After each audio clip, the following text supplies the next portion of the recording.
আমার মা সেই সময় কলকাতার লেডি ব্রেবোন কলেজের ছাত্রী ছিলেন, একজন ডাক্তার ছিলেন।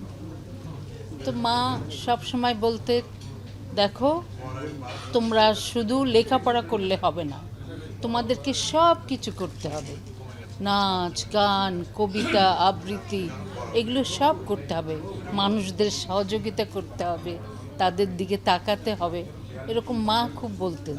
তা আমি ভাবতাম মা কী এত কথা বলে। আমার তখন আমি ছোট, আমি খেলবো এই করব, মার কথা তো মনোযোগ দিয়ে শুনতাম না।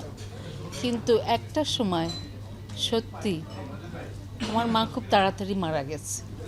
আমি যখন চলচ্চিত্রে এসেছি, প্রথম ছবিটি যেদিন রিলিজ হয় সেদিনই মা মারা গেছে। তো মার কথা খুব মনে পড়ে। মা অনেক কিছু শিক্ষা দিয়েছেন, সেই কথাগুলো যে তোমাদের শুধু পড়াশুনো করলে হবে না, তোমাদের এই করতে হবে ওই করতে হবে, এগুলো এগুলো ছাড়া জীবনে চলবে না। তো মায়ের কথা এগুলোই মনে পড়ে। আরও অনেক কথা আছে যেগুলো বলতে পারতাম, কিন্তু এত কথা বলে বোঝানো যাবে না।